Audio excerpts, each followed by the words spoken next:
In this video, I'm going to share with you some footages from my live Q&A session with my online course students. I chose some of the frequently asked questions and I hope you will learn something too.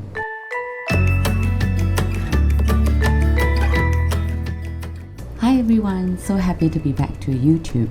I'm sorry that I'm not able to release a new video for such a long time.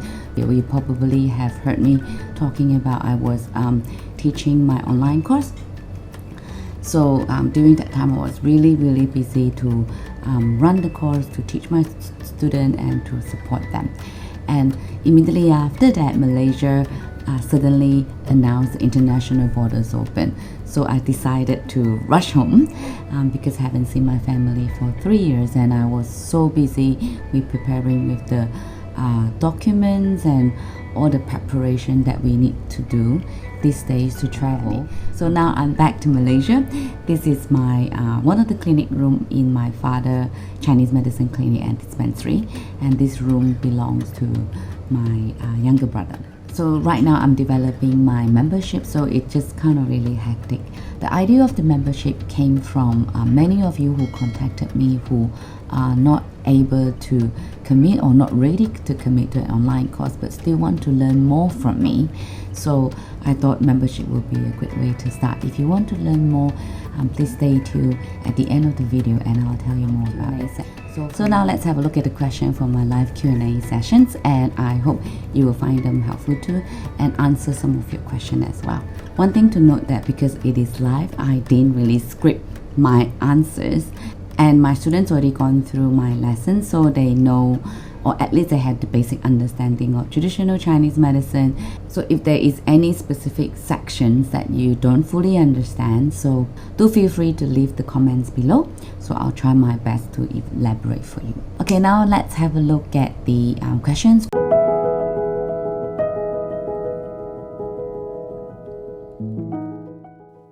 Okay, Nuria question, how to use black date? Technically speaking, we follow my notes. You see the difference between the red date, black dates, and the honey date. So in a way, they're interchangeable. So on time that if you feel that the red date is too warm for the patient, you can use the black date. I noticed now that you asked this question, I noticed in Malaysia, I think we use black dates a lot. So maybe that's why it's not as warm. So we do use red dates, but we also use black dates a lot. So I would say you could just interchange it when you feel that if the red date is too strong or too warm for the patient. The function is still very similar to each other. Like I say, they have different focus. But if you find that the red date, you want to use red date but it's too warm, maybe try the black date to see whether it reduces the warmth.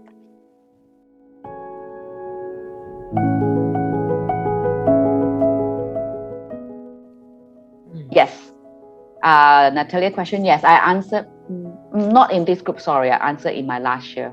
I think I posted a reel in my Instagram. Yes, Natalia, if you remove the pits, you can reduce the warmth in the red dates, correct. Okay.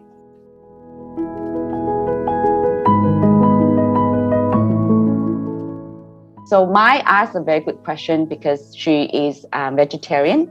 So when she cooks soup, she doesn't add the meat and she wonders whether there's any substance. Initially, my answer is it's okay, you don't need to have meat. Just the soup, just the herbs should be good. But Mai brought a very good point. She actually add black beans. So a black soybean. Yes. So I think that's a great way to substitute the protein.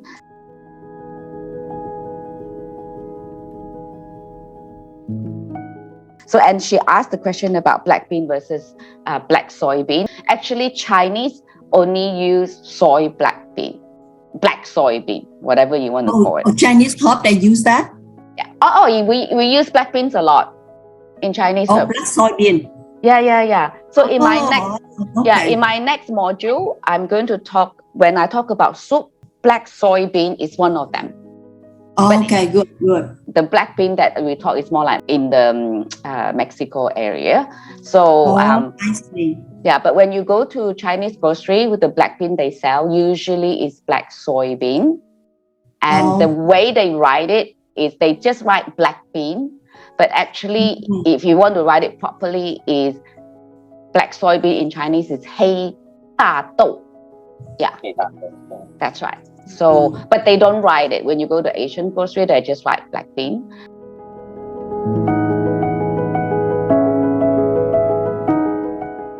Generally speaking, black bean is able to, you probably will hear in my, not next one, but the next one, when I talk about black bean, it's to clear wind, to,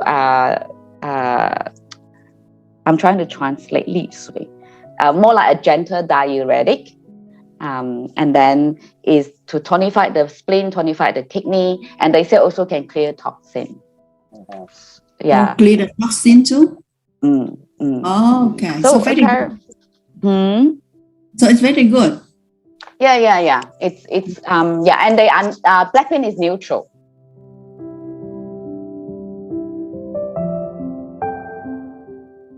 The second question is around the stir frying.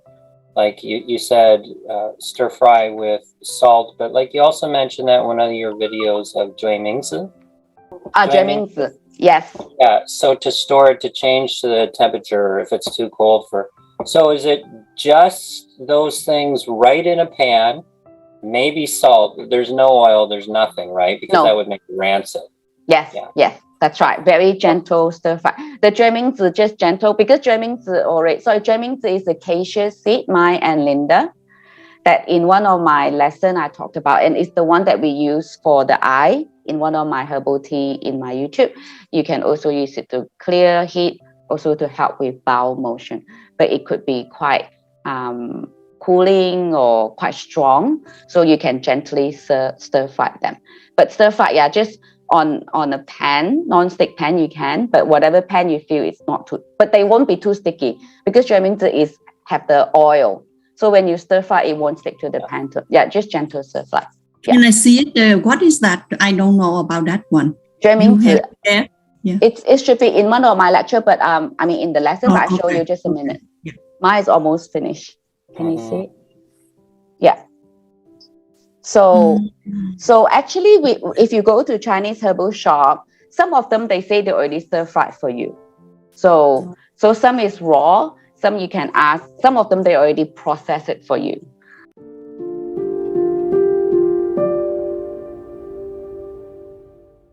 Soup with fish.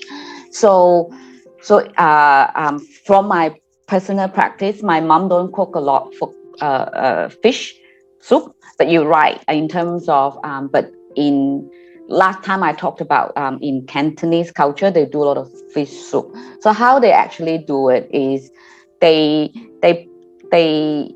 still put it in together, but they treat the fish first, a bit like treating the meat. So you pan fry the fish quickly with ginger to get it off the very fishy smell. You pan fry it quickly, and then they like to put it in those soup bag because you cook it for a long time, for 1 hour, right? So sometimes when fish is very easily come off and the bones and stuff, so you pan fry it with ginger, and then you take the fish out and then put it in a soup bag, and then all the rest is similar.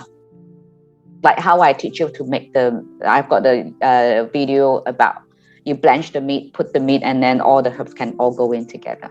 So generally speaking, that's how they do it. So the fish still go in. The only difference is they pan fried it first. So, but the idea is, the whole idea of Chinese herbal soup is we want the flavor to be clean, clear, and the broth to be clear. So by treating the fish this way, some people don't like the very fishy smell, so it will get rid of the very fishy smell, but preserving the original flavor, but not as fishy. And then you put it in the bag, so to prevent the bones and the fish meat all over the place in your soup. And I also noticed Cantonese style cooking, they also like or at least Southern China, not just Cantonese, Southern China, they like the soup flavor to be a bit stronger. So they tend to also add some meat, because for some people, the fish flavor may not be as flavorful, depending on what kind of fish you use. So they do like to also, sometimes they combine with a little bit of meat. Otherwise, you can just use the fish.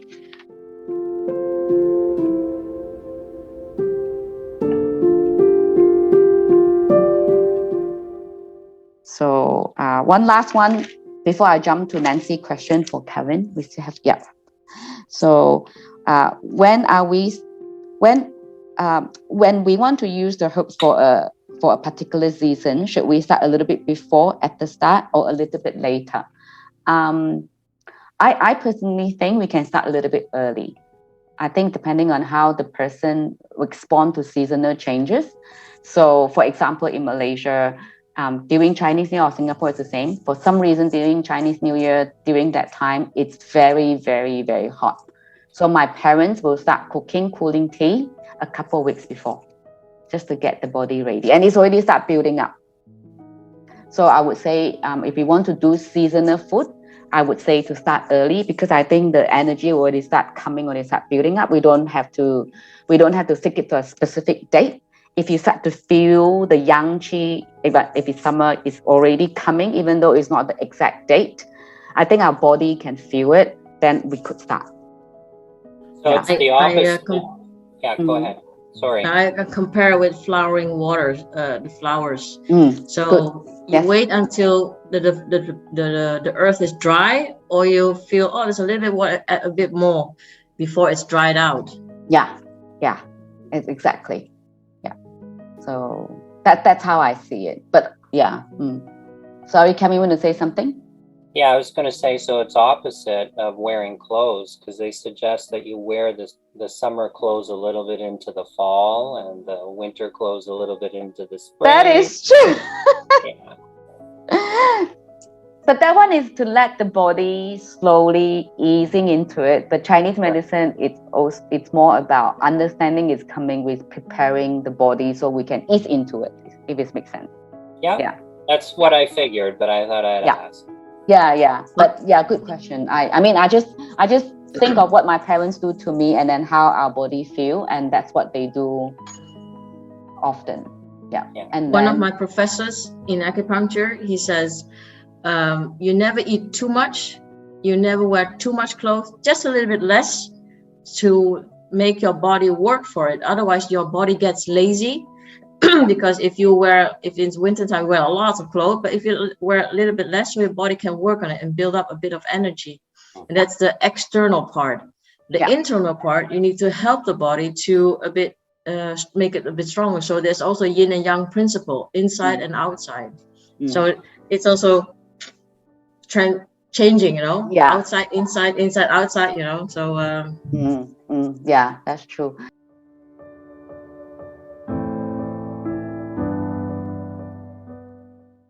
Actually, in traditional Chinese medicine, or a group of people are very specifically the 24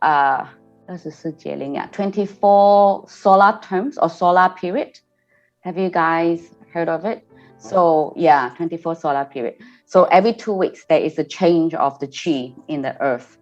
In Chinese calendar, they have all those, every 2 weeks, they have a specific term for it. Yeah. And then if they are serious, they actually have particular recommendation what to do and what not to do during that 2 weeks, and what to eat and what not to eat. So that's a very specific practice. When I was in Shanghai, some of them follow that. Like I hear some of the professors and stuff. And then there are some people follow that. Eventually, I want to, because I'm doing my memberships, not this year, probably next year, I'm going to start to do that calendar for people in my memberships. So you get the every 2 weeks, 24 solar system. I want to get in. I love this sort of stuff. I love the rhythm but I haven't got into it because it's a very old way of practice. So I just want to make it more modernized to people. That makes sense. So back to Calvin. Yeah. So there's transition, although the seasonal transition, sometimes it's good to do a little bit early just to get the body ready. So on that note, from what you just heard that I mentioned about the solar system in my memberships, so let me just give you a very quick brief or introductions of what my membership may include. There will be 2 tiers of my membership. One, I just call it Goji tier, and the other one is the Ginseng tier. So the Goji tier will have mostly written content for me, and the Ginseng tier are mostly video content and live sessions with me. So the Goji tier have a couple of things. The first is the wellness journal. This year mostly the wellness journal to give you suggestions on the changes of the fall season, and starting next year it will have the 24 solar terms. So every 2 weeks you will receive like a brief suggestions of how to live or what to eat during that 2 weeks period, but that will be next year. I still need to do a lot of preparations for that, but for this year you will get the 4 season wellness journal and also health tracking with Chinese medicine prompt. So that's one important feature. And second is my herbal and food profiles, or the database. So I received so many requests to ask me whether there's any books or any references for how the Chinese herbs look like with picture and their basic function, their simple recipes, and their basic properties, like whether it's warm, cooling, or neutral, or whether it has any specific target to our Chinese medicine organ system. And the other one is the standard dose. In my membership in the Goji tier, you will get information like this. I will build from scratch. So initially will be not a very large database. I will slowly build on that.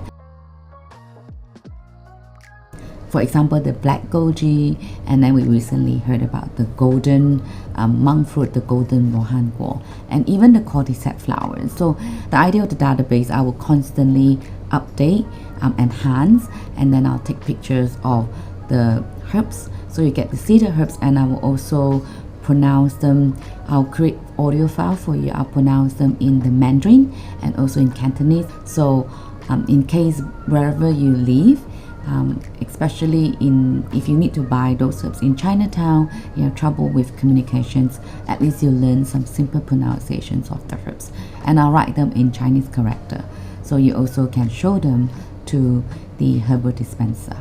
With the Ginseng tier members, they could attend my monthly Q&A sessions, a bit like my Q&A session with my students, and I will also have some extended video or behind the scene video for the member in this tier. For example, this Q&A, initially I prepare more questions than what I give it to you now, but it just gets so long, so I thought I'll cut it down. Once in a while I might run special webinar for a particular topic in the Ginseng tier member. I might invite guests. Those are some of the ideas. Probably they won't come immediately after the membership because I'm still slowly building on it. On that note, so you will get a very highly discounted price in the early stage, which I'm going to launch soon in May, end of May and early of June, and then you will lock in this price for forever as long as you stay in here, just to say thank you for your support from the very beginning. So those are some ideas that I have for my membership. So if you do have any idea or any other requests, do feel free to email to me. The email is here, and I'll see how I can incorporate into this. So that's all from me for today, and I hope you enjoy the video here, and I'll see you soon in the next one.